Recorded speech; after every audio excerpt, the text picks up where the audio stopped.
Indonesia. Bahkan 5,207 hektar tanah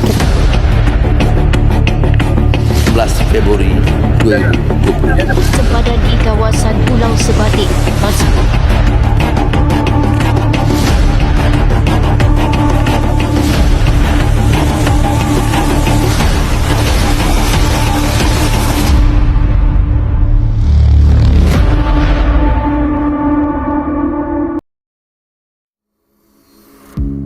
Adakah anda tahu isu berkaitan dakwaan bahawa Malaysia menyerahkan 5,207 hektar tanah kepada Indonesia telah menarik perhatian ramai, terutamanya dalam kalangan masyarakat selepas tular di laporan media pada awal tahun 2026.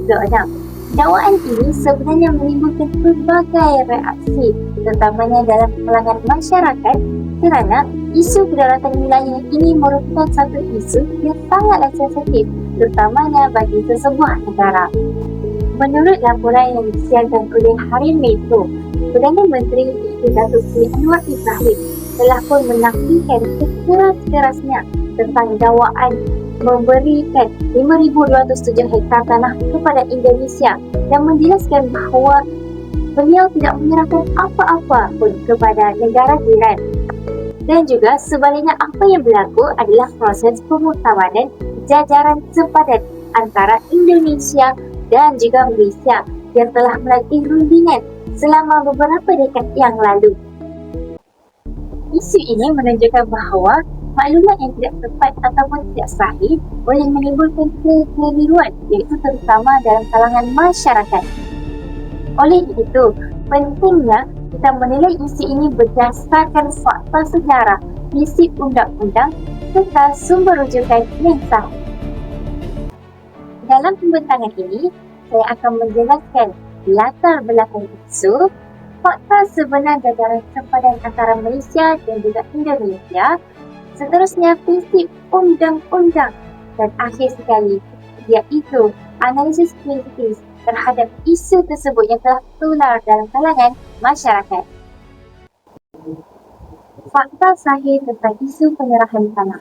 Salah satu kekeliruan utama dalam isu ini ialah dakwaan bahawa Malaysia telah menyerahkan tanah, iaitu seluas 5,207 hektar tanah kepada Indonesia sebagai pampasan bagi pembangunan kawasan sempadan. Namun demikian, menurut laporan daripada Bernama dan Penjelasan Rasmi, kerajaan dakwaan tersebut adalah tidak benar dan juga tidak berasas. Dalam proses penentuan sempadan antarabangsa, konsep seperti pampasan wilayah, pertukaran tanah atau prinsip untung rugi tidak digunakan. Sebaliknya, penentuan sempadan dilakukan berdasarkan perjanjian sejarah, pengukuran teknikal serta persetujuan bersama antara negara yang terlibat. Malah, hasil daripada rundingan dan pengukuran semula sempadan antara Malaysia dan juga Indonesia menunjukkan bahawa Malaysia sebenarnya memperoleh kawasan tambahan seluas 7.8 km persegi atau kira-kira 780 hektar di kawasan Sungai Sinapat dan Sungai Sesai. Hal ini jelas menunjukkan bahawa dakwaan kononnya Malaysia kehilangan wilayah adalah satu salah faham yang timbul akibat tafsiran yang tidak tepat terhadap proses penjajaran sempadan tersebut. Mari kita masuk kepada latar belakang isu.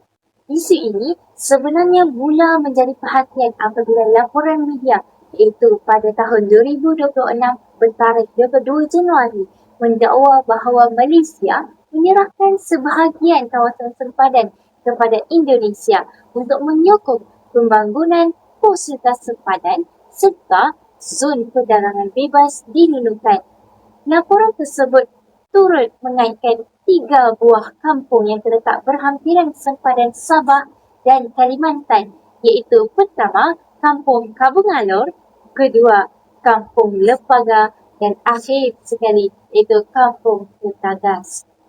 Kawasan ini sebenarnya terletak dalam zon yang dikenali sebagai Outstanding Boundary Problem, iaitu dalam singkatan OBP. Sebenarnya, apakah itu OBP? OBP ini sebenarnya merujuk kepada kawasan sempadan yang masih belum dimuktamadkan sepenuhnya antara dua negara kerana berlakunya perbezaan. Pertama, tafsiran terhadap perjanjian lama. Kedua, kedudukan geografi. Dan akhir sekali iaitu data pemetaan yang digunakan. Oleh demikian, rundingan berkaitan kawasan OBP ini telah bermula sejak tahun 1977, menjadikan proses penyelesaiannya telah berlangsung selama 47 tahun. Tempoh rundingan yang panjang ini telah pun menunjukkan kepada kita bahawa proses penentuan sempadan bukanlah satu yang mudah kerana ia melibatkan aspek sejarah, politik, undang-undang serta kepentingan masyarakat setempat. Namun, apakah punca berlakunya OBP ini? Baiklah, terdapat 3 faktor utama yang menyebabkan sesuatu kawasan tersebut dikategorikan sebagai OBP, iaitu Outstanding Boundary Problem. Pertama, perbezaan tafsiran. Ketidaksepakatan antara dua negara dalam menterjemah kandungan perjanjian atau konvensyen persempadanan lama, terutamanya instrumen dari zaman kolonial British dan Belanda. Kedua, keadaan di lapangan.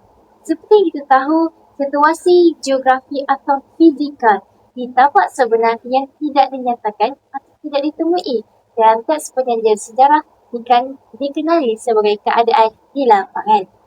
Akhir sekali, iaitu ketidakselarasan data. Ketidakselarasan data ini merupakan hasil kerja penandaan dan pengukuran di lapangan didapati tidak selaras dengan apa yang diperuntukkan dalam dokumen perjanjian asal. Mari kita sambung kepada fakta sebenar berdasarkan sumber sahih. Berdasarkan penelitian terhadap sumber rasmi, terdapat beberapa fakta penting yang perlu kita fahami bagi menjelaskan kekeliruan yang berlaku. Pertama, keluasan kawasan yang sering disebut sebagai 5,207 hektar sebenarnya merujuk kepada kawasan seluas kira-kira 5,987 hektar yang telah berada di bawah pentadbiran Indonesia sejak tahun 1915 lagi berdasarkan peta rasmi pada zaman penjajahan. Ini bermaksud kawasan tersebut bukanlah wilayah yang baru diserahkan oleh Malaysia pada masa kini. Kedua, berkaitan dengan 3 buah kampung yang disebut dalam dakwaan tersebut, sebahagian kecil kawasan kampung tersebut sebenarnya dimasukkan ke dalam wilayah Malaysia selepas berlakunya pengukuran sempadan muktamad. Selain itu, yang fakta ketiga pula, Malaysia juga memperoleh kawasan tambahan di Pulau Sebatik, iaitu kira-kira 5 hektar atau 12 ekar tanah melalui penyelesaian salah satu kawasan OBP, iaitu Outstanding Boundary Problem. Fakta ini telah menunjukkan bahawa proses penjajaran sempadan sebenarnya melibatkan pengemaskinian dan pengesahan semula sempadan berdasarkan perjanjian sejarah, bukannya tindakan menyerahkan wilayah kepada negara lain. Seterusnya, asas sejarah persempadanan.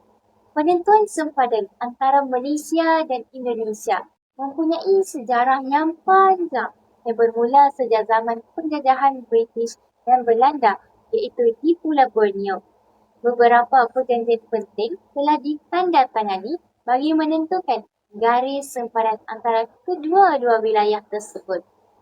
Antara perjanjian utama itu ialah: pertama, Boundary Convention, itu pada tahun 1891, ataupun dalam bahasa Melayu, Convention 1891. Perjanjian ini merupakan asas utama yang menentukan garis sempadan secara umum antara wilayah British di Borneo Utara dan wilayah Belanda, iaitu di Kalimantan. Kedua, Boundary Agreement 1915 ataupun Perjanjian 1915, iaitu perjanjian ini memperincikan lagi penentuan sempadan khusus di kawasan Sabah, terutamanya termasuk penetapan garis latitude yang digunakan sebagai rujukan dalam menentukan kedudukan sempadan. Akhir sekali, iaitu Boundary Convention 1928 ataupun dalam istilah bahasa Melayu, Convention 1928. Perjanjian ini pula digunakan bagi menentukan sebahagian kecil sempadan di sektor Sarawak. Perjanjian ini masih menjadi rujukan penting sehingga ke hari ini ia merupakan dokumen perundangan antarabangsa yang mengikat kedua-dua negara. 4.0 iaitu prinsip undang-undang antarabangsa. Dalam menyelesaikan isu persempadanan antara negara ini, beberapa prinsip undang-undang antarabangsa digunakan bertujuan adanya keadilan dan juga sah di sisi undang-undang. Antara prinsip penting iaitu pertama, uti possidetis juris. Apakah itu uti possidetis juris? Uti possidetis juris ini merupakan prinsip yang menyatakan bahawa negara yang mencapai kemerdekaan akan mewarisi sempadan pentadbiran yang telah ditetapkan semasa berada di bawah pemerintahan kolonial. Prinsip ini digunakan secara meluas dalam menentukan sempadan negara-negara baharu selepas era penjajahan, khususnya di kawasan Asia, Afrika dan Amerika Latin. Selain itu, penentuan sempadan juga menggunakan prinsip garis latitude, khususnya melalui perjanjian pada tahun 1915 yang menetapkan garis latitude 4 darjah 20 minit utara sebagai rujukan penting.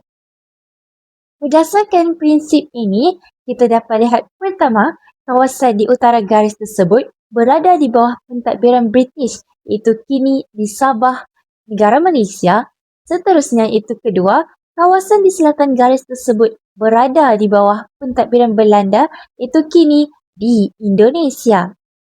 Walau bagaimanapun, teknologi pemetaan pada awal abad ke-20 mempunyai keterbatasan dari segi ketepatan. Oleh hal demikian, wujudlah pengukuran sempadan yang dilakukan pada masa kini menggunakan teknologi moden, misalnya sistem GPS dan pemetaan satelit. Hasil pengukuran bersama antara Malaysia serta Indonesia mendapati bahawa muara Sungai Sinapat sebenarnya berada di utara garis latitude 4 darjah 20 minit, sekaligus mengesahkan bahawa lembangan sungai tersebut secara sah berada dalam wilayah Malaysia. 5.0 Analisis kritis isu. Seperti yang dilihat dalam slide saya, terdapat 4 jenis analisis kritis isu yang telah saya tampilkan, iaitu pertama, kepentingan politik sempit. Kedua, legasi pertikaian berpanjangan pelibatan penuh negeri. Ketiga, isu sensitif yang masih belum selesai, misalnya isu ambalan. Keempat, perspektif ataupun pandangan masyarakat terhadap adat di situ. Baiklah, analisis kritis isu. Terdapat 3 aspek analisis yang saya akan tekankan dalam video ini. Pertama, manipulasi politik dan diplomasi. Sebenarnya, isu ini dikritik kerana dieksploitasi demi kepentingan politik sempit melalui tuduhan khianat negara yang berisiko menjejaskan hubungan diplomatik akrab antara Malaysia dan juga Indonesia yang telah pun terjalin pada tahun 1974. Penentuan sempadan tidak dibuat berdasarkan prinsip timbal balik atau untung rugi. Sebaliknya, berpandukan sepenuhnya iaitu kepada undang-undang antarabangsa dan instrumen kolonial yang sah. Aspek analisis yang kedua pula, iaitu isu sensitif yang belum dimuktamadkan. Analisis kritis ini menunjukkan terdapat usaha memanaskan situasi melalui isu yang masih dalam proses rundingan seperti wilayah ambalan 5 kawasan teritorial di Sabah serta 4 kawasan OBT iaitu di Sarawak. kerajaan menekankan keperluan untuk berbincang secara berhemah kerana manipulasi isu sensitif ini boleh menggugat kestabilan wilayah. Akhir sekali, aspek analisis ketiga iaitu dampak sosial dan hak masyarakat adat. Terdapat kebimbangan kritikal daripada masyarakat suku kaum Burut mengenai kesan persempadanan terhadap hak tanah adat dan identiti komuniti mereka yang telah mendiami kawasan tersebut sejak turun-temurun. Pendekatan yang dianggap terlalu teknokratik dikhawatiri mengabaikan realiti sejarah serta kelangsungan hidup generasi masyarakat adat yang terkesan secara langsung. 6.0 Kesimpulan. Kesimpulannya, dakwaan bahawa Malaysia telah menyerahkan 5,207 hektar tanah kepada Indonesia sebenarnya tidak tepat dan tidak sahih. Sebaliknya, apa yang berlaku ialah proses demarkasi dan pengesahan sempadan antarabangsa berdasarkan sejarah, prinsip undang-undang antarabangsa serta teknologi pengukuran moden. Oleh itu, hubungan akrab antara Malaysia dan juga Indonesia sejak tahun 1974 harus dikekalkan dan segala rundingan mestilah berdasarkan fakta, data serta penghormatan terhadap undang-undang antarabangsa agar tidak mudah terpengaruh terutamanya dengan maklumat yang tidak sahih ataupun yang tidak benar. Sekian, terima kasih.